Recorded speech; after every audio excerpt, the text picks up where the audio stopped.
সবাই ভালো আছেন। আজকে আমি এখানে আলু কেটে নিয়েছি, 4টা কাঁচা লঙ্কা নিয়ে নিয়েছি। এখন এটাকে আমি আলুর তরকারি করে আমি আজকে পাটিসাপটা তৈরি করব। কড়াই গরম হয়ে গেছে, এখানে তেল দিয়ে দিচ্ছি।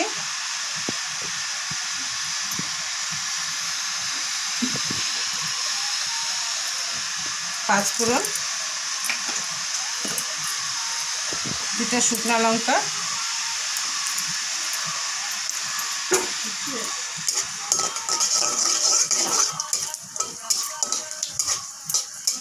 এখন আলুগুলো দিয়ে দিচ্ছি।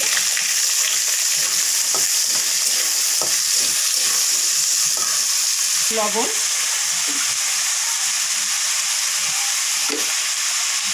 হলুদ,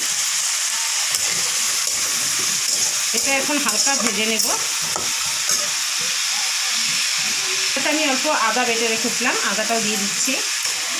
এখন এটা ভালো করে আমি আগে ভেজে নেব। জল দিয়ে দিচ্ছি।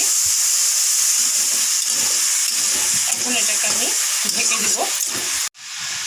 এখন হয়ে গেছে, ঢাকনা উঠিয়ে নিচ্ছি।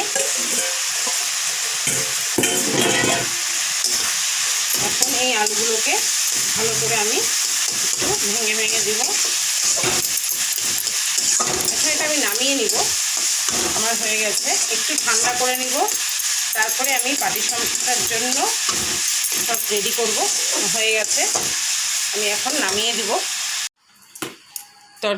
তরকারিগুলো আমার ঠান্ডা হয়ে গেছে। এখন এরকম বাটি দিয়ে 1 বাটি ময়দা নিয়ে নিচ্ছি। এর মধ্যে আমি সুজি নিয়ে নিচ্ছি। সুজি,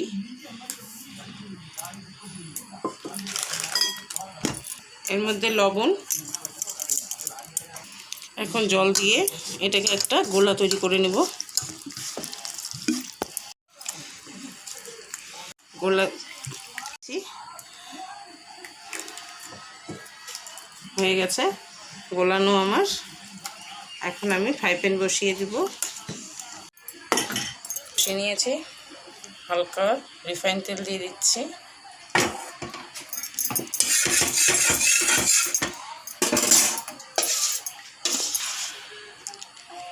এখানে আমি হাতা করে এভাবে করে হালকা করে ছড়িয়ে দিচ্ছি।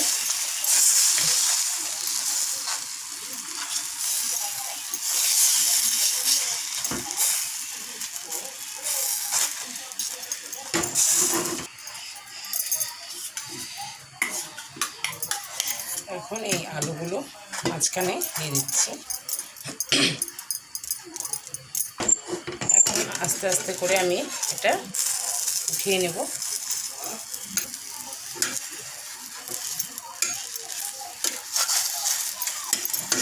এইভাবে করে আমি প্রতিটা ভেজে নেব আমার পাটিসাপটা আলু দিয়ে। নামিয়ে নেব। এখন আমার পাটিসাপটা হয়ে গেছে। এভাবে করে পাটিসাপটা বানিয়েছি আলু দিয়ে। আপনারাও একবার বানিয়ে খেয়ে দেখবেন, খেতে ভালোই লাগে। ভালো লাগলে লাইক একটা অবশ্যই করবেন।